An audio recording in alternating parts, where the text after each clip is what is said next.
Ну что, Қарасай, қалдарыңыз қалай? Ташкентский где-то Ташкентский мосттан бастап пробка. Бұл не үшін пробка болуы мүмкін? Бірінші вариант енді верхний трасса Бакатты жапты, сол үшін барлығы Ташкентскімен жүруде.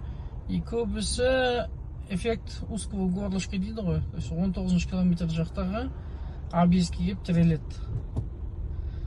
Өткенде застройщиктен сұраған кезде, неге сендер Бакатта сол жерде объезді бітірмейсіңдер, бәрі дайын тұр ғой дегенде, мынандай бір қысқа жауап берді. Біздің жұмысымыз бірақ айлық жұмыс дейді. Фрезеровать етіп, бүкіл асфальтты алып тастадық, дайын тұр дейді. Бірақ местный район акимат кезінде әртүрлі себептерге байланысты Бакаттың бойындағы учаскелерді сатқаннан кейін садоводство бар, не бар, ол жерде жаңа ауылдар пайда болған. Енді 10 жыл бұрын бекітілген Бакат жолында ол жер айдала болып тұратындығы дейді. Ауыл шаруашылығы болып тұратын дейді. Қазір біз жабатын болсақ дейді, Олимпийский городокқа бұрылатын повороттағы жолды бітеуіміз керек болады дейді. Ал оны бітейтін болса, ол жерде уже целый ауыл формировать еткен. Олардың шығатын жол болмайды. Енді кім кінәлі енді ескермейсіңдер ма десек, енді оны сол жерді сатқан жергілікті аудан әкімшілігі параллельно жол жасап беру керек дейді. То есть Малая Сайна деген нәрсе бар ғой, Сайнаның бойында. Сол сияқты қысқа ғана жол беру керек, жасау керек дейді. Мен ол жолды сіздерге көрсетемін, қай жерде болу керек. Енді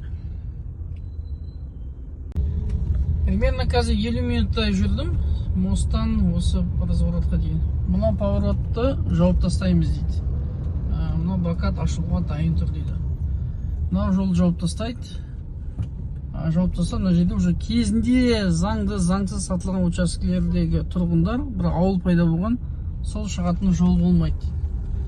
Ол үшін не істеу керек? Малая Сайна сияқты параллельно шағын бір жол салу керек сол жердегі ауыл тұрғындары осы мына Бакаттың мостына қосылатындай.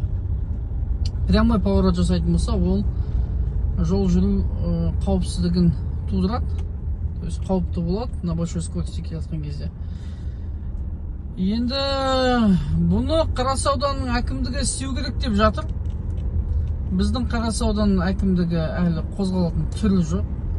Сол үшін мынау пробка біз, скорее всего, әлі бір тағы да бір жылға дейін созылатын шығар. Түсіндіңіз ғой, 3 жолақ келіп, 2 жолаққа қосылғаннан кейін осындай пробка создавать етеді ана қиылыста.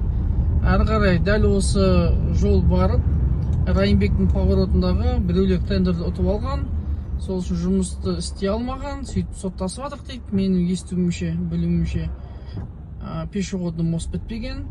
Сол Райымбектің тұсында тағы да бір кептеліс болады. Соның арқасында біз қысқа ғана бір 15 километрлік жолды шамамен 1 сағат 20 минутке жуық уақытымызды өлтіреміз бір бағытқа.